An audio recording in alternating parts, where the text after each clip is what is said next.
Hello and good evening. I am Gigi Howad, and welcome to EveryLibrary Live during Library Lovers Week 2026. We are celebrating the joy of discovering your next great read at your library, whether it's an ebook, audiobook, or just a good old-fashioned book. Librarians want to help you connect with reading for fun, education, and for discovery. EveryLibrary is the nation's political action committee dedicated to supporting libraries, librarians, and the freedom to read through advocacy and public policy. EveryLibrary wants to see a future where America's libraries are well-funded and free from censorship. So all week, this week, we're celebrating libraries with live conversations featuring best-selling and award-winning authors across all genres. Please join us in this work as a donor and activist at libraryloversweek.org.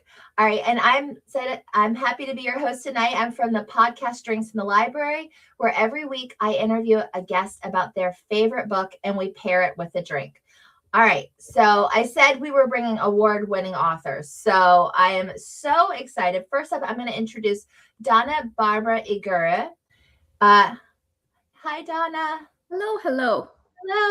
All right. Donna is an award-winning author who masterfully blends folklore with her lived experience to create captivating stories for young readers. Growing up in the dust-filled oil fields of Central California, she spends her life weaving tales that sparked her imagination. So now you're residing in the Pacific Northwest. I am. Yeah. See like the lovely sun. It's unusually sunny today. Northwest. Yeah, so I'm so excited. We can go down the list.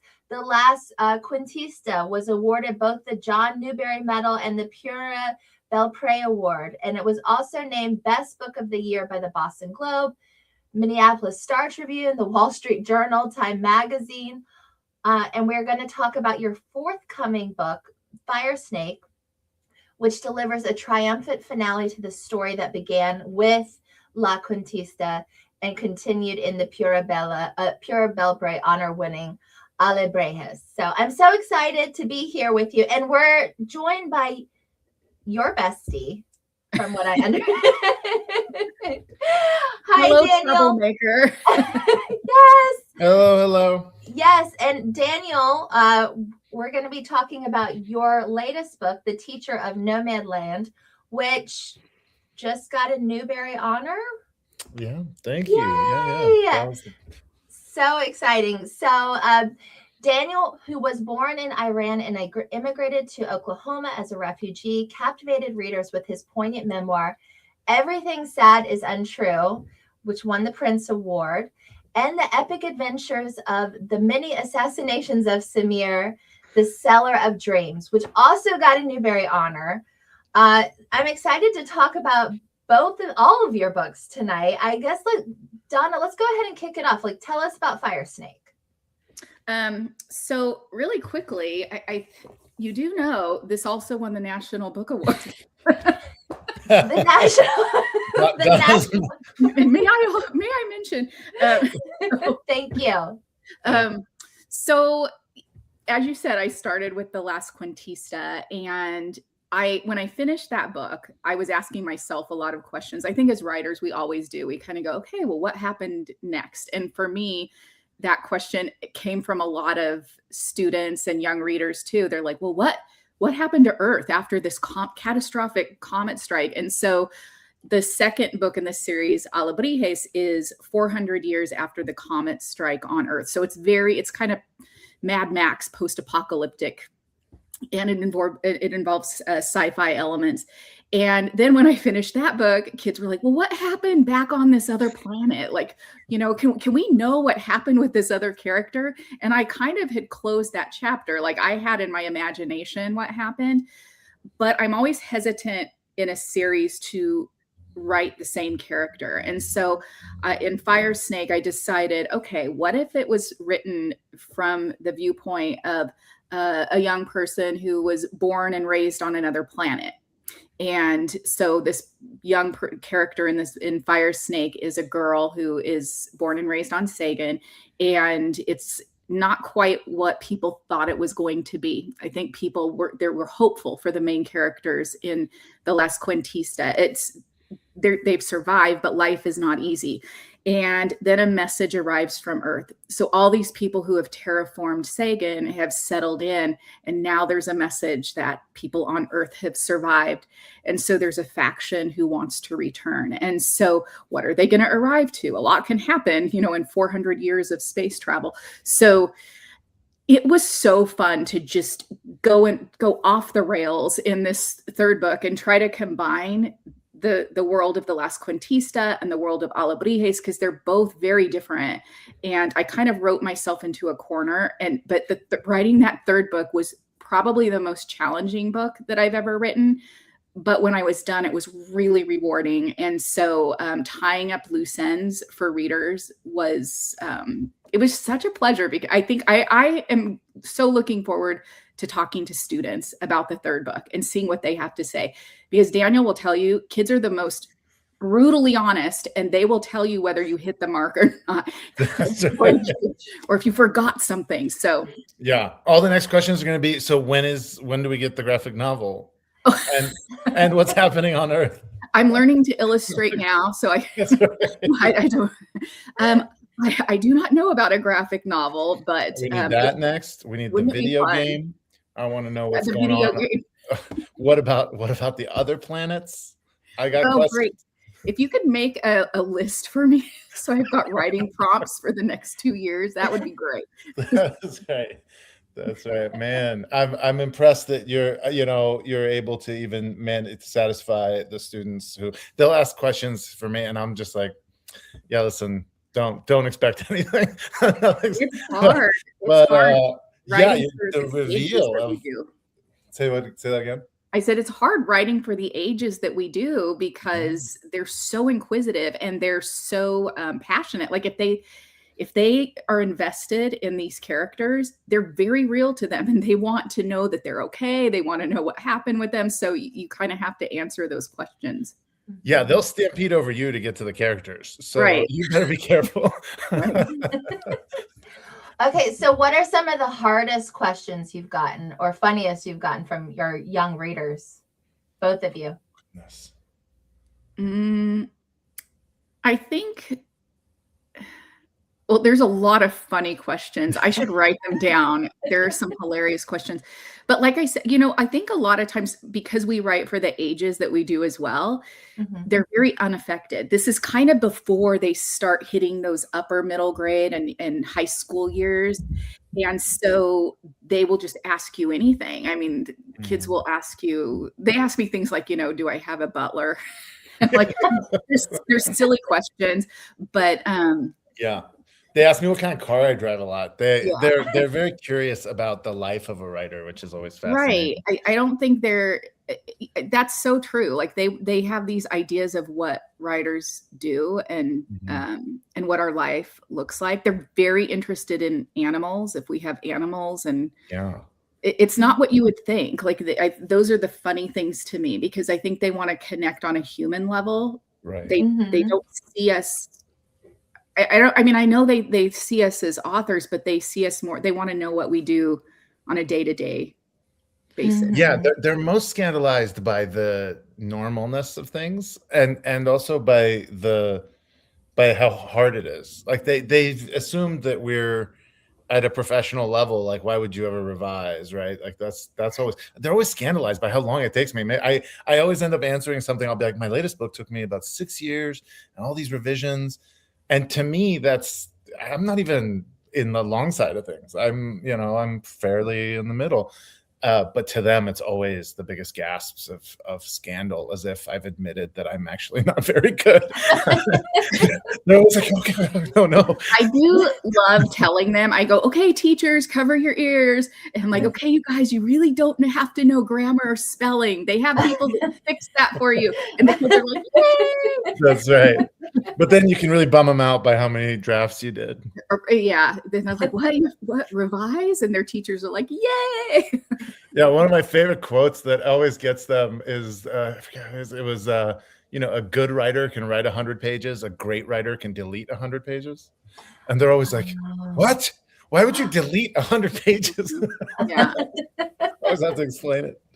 Yeah. Well, I mean, I think about when I was growing up, like Judy Blume, all of these, that's the celebrities to me. And that's who y'all are to these kids. And that's really cool. I mean, it's amazing. I have a PO box for snail mail, and my favorite thing is sitting with my husband, who's also a writer, and we sit and read the fan mail and what kids say, and it is just, that's hilarious. I should have thought of that. If I'd known the question, I would have had a stack here and we could have just read fan mail. And it's also really humbling, because you go, a kid took time to sit down and write a letter and put a stamp on something and mail me something, and it's pretty humbling. Donna, tell me, this is something that maybe happens to me because I am the character in one of my books, because but do you get people drawing pictures of you? Is that like, do kids draw? Oh, yeah. Okay. So that is, those are my favorite, because the depictions of the author, and they're always a little bit humbling as well, because they've clearly Googled me and just gone with round, but nonetheless, I always love those. We should do one where we just, my favorite one, I want to frame it. It's like, I have these just like perfectly circle glasses with a big bun on my head, and I'm like, that is how the world views me. That's pretty good. That sounds really cute, actually. Yeah. Okay, so I do want to ask y'all, both of you write stories for young people, but with heavy, maybe some dark moments in them. Why are those stories important for you to write for your young readers? I think, for me at least, my mind always went there as a kid. I was a worrier, and so I was always looking at like the worst case scenario, and things, always felt dark to me. And so writing for that age, my husband said that, like, and I think Daniel and I are cut a little bit from the same cloth, in that we haven't lost our ability to wonder. It's almost like our mind still works like our child self. And I get that just by reading what he's written. But I think that I can't help that. And Daniel does the same thing I do too. We balance it with humor. And I think we both, it's partially why I think when we're together, we laugh a lot. But I think it's because we handle some of the dark stuff in life with humor. And kids need that. They need that balance. So even though we both touch on those dark themes, and it allows kids to read our books and insert themselves into the characters in a safe place. Like they're laying in bed, or they're sitting in their classroom reading our books in these safe environments, but they can put themselves in these situations that could be life-threatening. But I think we both do use humor as well to balance those things. I want to read this to you.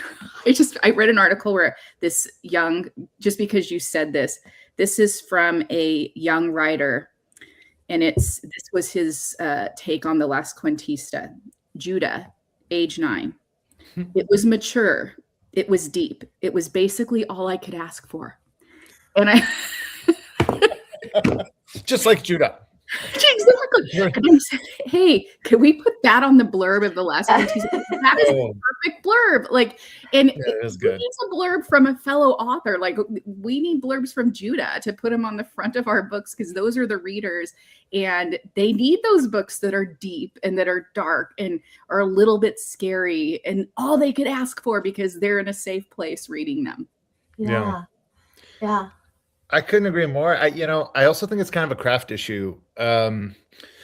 Yesterday we were sitting down, we were watching Frasier with my son, and we were, and there's famously in Frasier, there's like 7 sparkling seasons, and then it sort of tapers off. The writers, changed out and blah, blah, blah, but it's sort of, it's almost a different show. And I was trying to break this down for my son, because we were talking about how we laughed so much more in the first parts.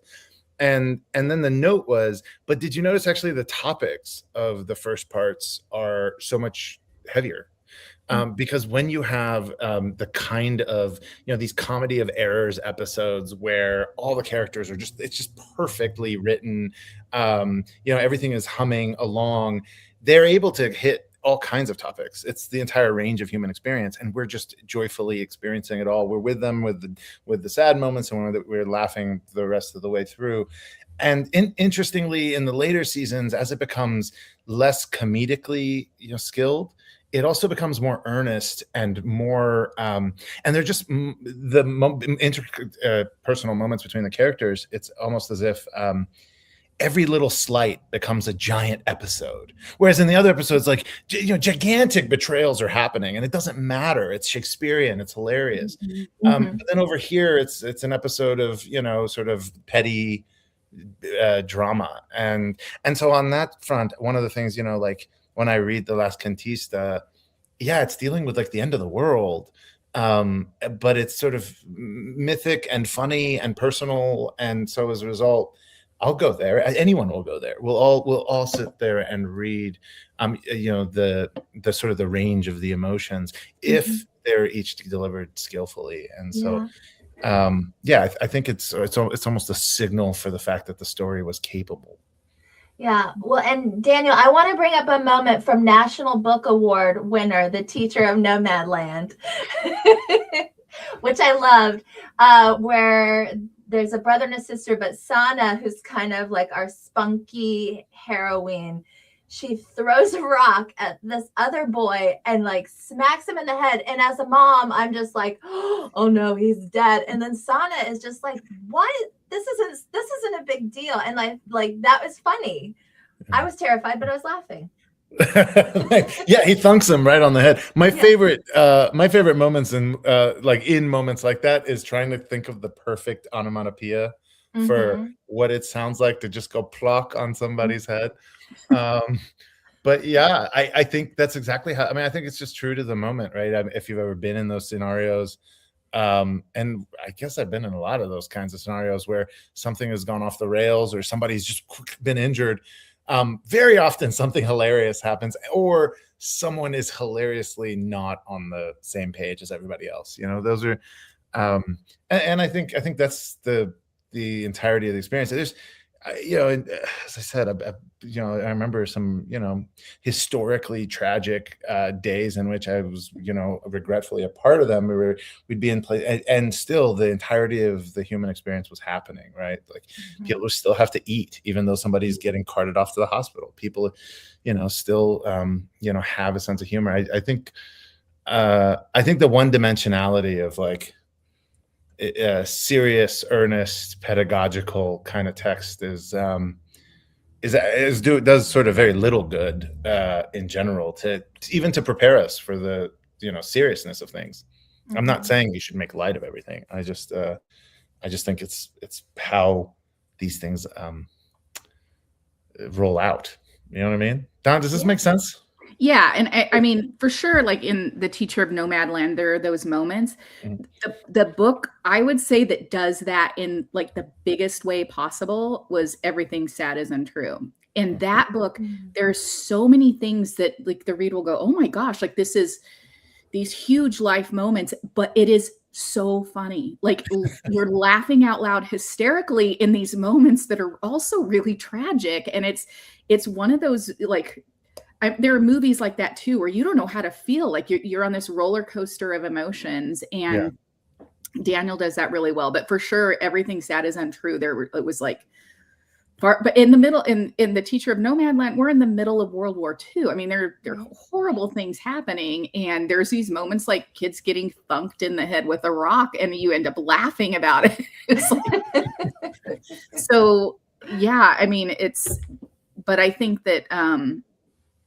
I think hitting those moments for kids growing up in the 70s, we probably had more of those moments. Our parents put us outside and closed the door and said, come back when it's dark. And Daniel for sure like had those moments as well. And I think that a lot of times kids are a little bit more protected now, I guess. Like they don't kind of go out and venture on their own like some of these characters, so they get to kind of live vicariously and dangerously in these books. Well, Donna, were you part of that generation? I mean, I was recently seeing a study that like the 70s, 80s generation, they're like general radius of wandering for children was about 5 miles, which was basically like, you can't don't go past the creek, don't go past the railroad. And now That it's is very true. 50 yards is what it is on average. Absolutely. We had bikes, and my best friend and I, this was in the middle of like Happy Days and Laverne and Shirley, and there was this character, Pinky Tascadero, and so she had a yellow bike and I had a blue bike, and I was bluey and she was yellowy because we wanted to be Pinky Tascadero. And we would get on our bikes and just go ride for miles in the middle of the desert. And it was like, we know now, it was really dangerous. I mean, these are the oil fields. There are pockets where you can fall down. And there was this cemetery, and I went, and in my mind, I remember where we lived, and we would go to this cemetery. There were wild dogs out in the field. There was just so many elements of danger, and we're just out there. And I would go to this cemetery all the time and read these headstones. And in my mind, it wasn't that far away. And I went recently and looked at like a Google map of where this cemetery was in relation to where my house was. It was really far away, like a couple miles. I'm like, oh my gosh. I don't know if my parents would have cared, but I would have never let my kids take off and not know where they are. And, you know, they have their cell phones, and we didn't have anything like that, you know. But it was standard. Yeah. It was, I mean, the wandering kind of radius was just gigantic compared to now. It's sort of stay within my eyesight or don't go, you know, to the end of the street. Which is, you know, a much tighter leash. And I really did. I collected glass. I had a bag of glass, and my mom found it. Like, I would collect it out in the fields, and so you were like, pretty dangerous. It sounds I was, Donna. That's my bag of glass. Just swinging around you. Yeah, my mom said, "We're not going to let you keep the bag of glass." It was like iridescent because it was baked in the sun, and I thought it was treasure. And my bag of glass. I love that it's not even sea glass; it's just jagged glass. It was just jagged glass. Broken bottles. Yeah. Did you ever take the bag of glass to the library? I have to ask. No, I did not. I did go to the library in our town. There was the little local library, and of course we had my library at school, but my parents were both teachers, and when I was really young, my mom wasn't working as much, but she would take us, my sister and I, to the local library, and Mrs. Hughes was the librarian. And when I did the speech for the Newbery Medal, I thanked Mrs. Hughes, and you know, she was probably a little older than I am when I knew her as a child, or now I know maybe about the same age, but I looked her up. I was like, I just want to see her obituary and see like when she died and whatever. And I did all this, you know, went down a rabbit hole, searched for her family on Facebook, all this stuff. And I finally got a message from her daughter, and she was alive and well, almost 100 years old. And so the last few years, I had this pen pal relationship with Mrs. Hughes, and we talked about my childhood and going to the library. And I wrote these long handwritten letters about what she'd given me and the books that I remember her putting in my hands, and, you know, promoting my love of science fiction. And she would write back and say, you know, Donna, we can email.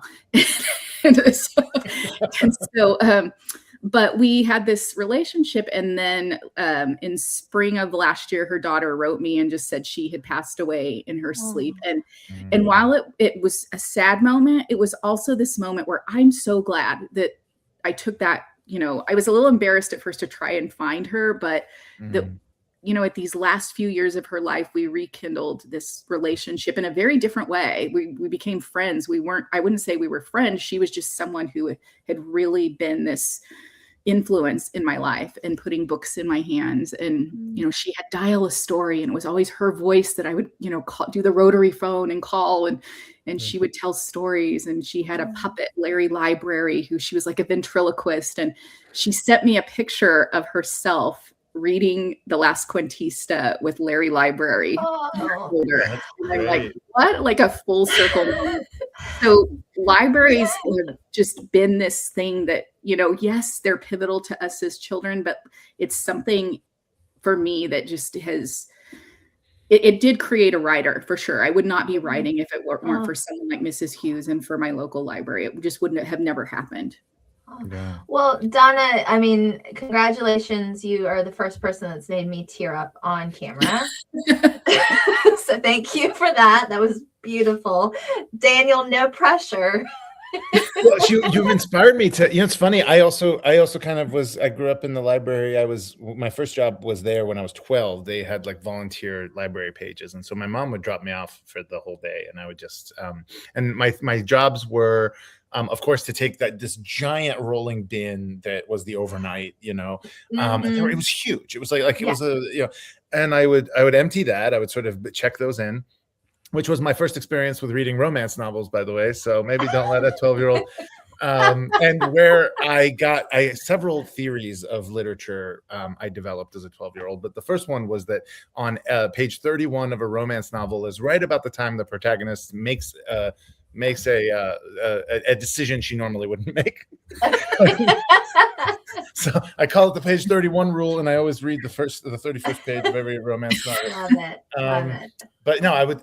That is actually that was a kind of more rote part of my job. The rest was, of course, shelving and fixing the rooms for the meeting groups, like the various community groups. But the person that really changed things for me, I'm shamed, Donna, by your story, because I should seek her out, and I wish I could.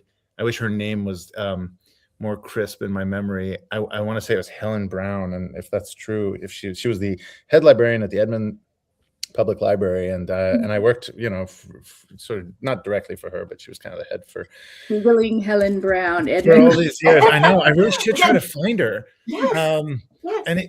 But she did something for me just before I left that really changed a thing. I mean, I knew I wanted to be a writer. I was always kind of hanging around the stacks.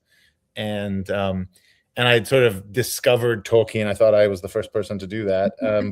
And so I had all the paperbacks, the mass market paperbacks that I had checked out of the library. And as I was graduating, Helen called me into her office, and she goes, "Daniel, congratulations! I've been working there for like 5 years at this point." Said, "Congratulations that you're graduating, and there's just one thing." And she goes, "You still have 2 items checked out," and they were Boston's Greatest Hits, the album, the CD, and Return of the King, but in Lord of the Rings, the third book, and that amounted to $56 in late fees. And I was like, and I looked at her and I was like, I do not have $56. And there was this moment of panic, and she sweetly smiled and sort of said, and just pressed this little button that we all that basically took those 2 books out of the circulation and gifted them to me. And I'm certain she found some way to pay for them, or whatever it was, but she ended up sort of gifting me that $56 and both those items, which I still have, and which I see behind you in the bookshelf. That's right. I'm sure. Boston's Greatest Hits, right? I still listen to More Than a Feeling to write all my novels.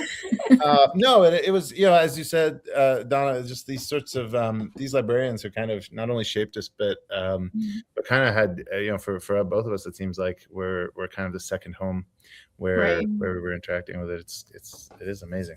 I'm gonna go search her out. Yeah. Wow. This has been awesome. This has been one of just a lot of fun, and thank you for those stories and supporting libraries. And also thank you for being here for EveryLibrary Live Library Lovers Week. I'm going to tune this out to here, so we'll go out. We hope you'll tune in for the rest of our panels throughout the week on EveryLibrary's Facebook and YouTube pages. Please check out my podcast, Drinks in the Library. I'm coming up on 100 episodes. And if you believe, like I do, in strong libraries and access to books for all, please donate, sign up to support EveryLibrary's work at libraryloversweek.org. All right. Good night. Later.